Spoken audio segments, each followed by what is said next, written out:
Welcome to This Explainer. Today, we're diving straight into the intense, closed-door drama of the 2009 Afghanistan Strategy Review. It's a fascinating look at how huge, historical decisions actually get made. So, let's get right into it. Imagine stepping into the Oval Office on day one.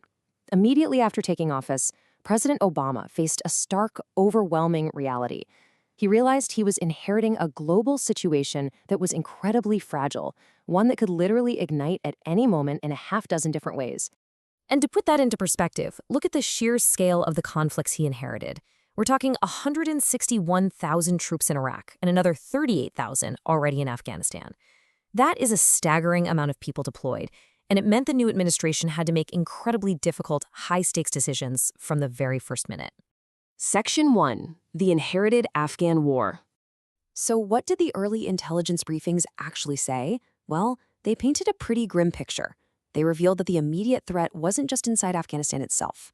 The real problem was in the ungoverned tribal regions of neighboring Pakistan, where al-Qaeda was actively nesting in around 150 extremist training camps. Add in a severe lack of civilian resources and no coherent strategy from the previous administration, and, well, you have a massive problem. Now, to really understand the clash that's about to happen, we have to talk about a military concept called counterinsurgency, or COIN for short. Rather than just going in and hunting insurgents, this strategy is totally different. It focuses on protecting the general population and actually building up local governance. And to do that, you need massive, massive numbers of troops on the ground. Section 2. The military's 40,000 requests. This brings us straight to the clashing visions between the newly elected president and his seasoned military commanders. General McChrystal and General Petraeus went to the White House and pushed hard for a huge counterinsurgency effort to turn the tide of the war. Their ask? 40,000 more U.S. troops, plus a staggering 400,000-strong Afghan security force. It was an absolutely enormous request. Section 3. The internal White House pushback. But as you might guess, the civilian leadership wasn't about to just hand the Pentagon a blank check. Vice President Joe Biden stepped right into the role of the aggressive contrarian. He actually fired off a 6-page memo demanding that everyone seriously question the logic of this massive troop surge. Biden's core argument was incredibly blunt and to the point.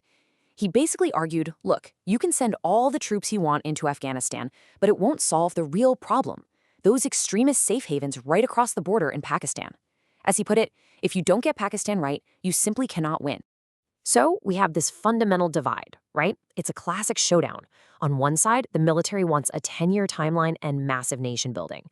On the other side, President Obama is demanding a strict target and transfer approach. He wanted a hard cap on troops and, crucially, a non-negotiable withdrawal beginning in July of 2011.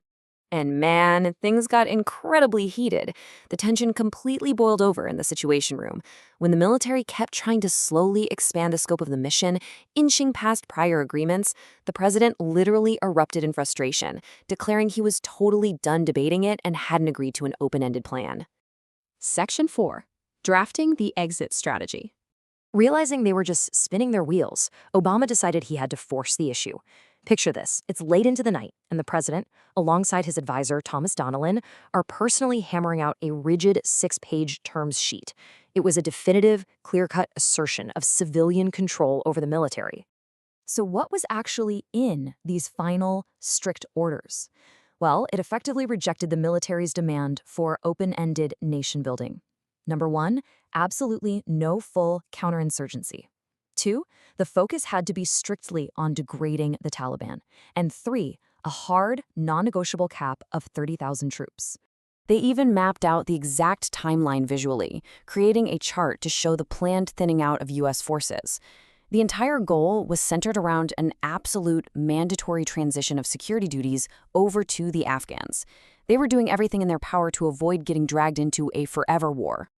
Section 5. The final 30,000 order. When you look back at the timeline, it's pretty wild how fast this all happened.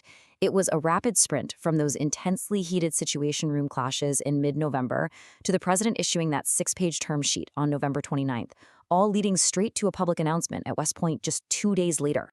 So it all culminates at the military academy at West Point. The president stands up and officially announces the 30,000 troop surge. But here is the critical part. He publicly locked in July 2011 as the definitive start date for withdrawal, making his timeline absolutely binding. This whole intense behind-the-scenes debate really brings up a fascinating question. We always hear the old saying that war is hell. And looking at how hard they tried to control this, it leaves us wondering, can any leader, no matter how strict their terms or clear their plans, truly impose clarity on the unpredictable dogs of war once they are unleashed? Please click like, share my channel, and comment for more videos. Many thanks.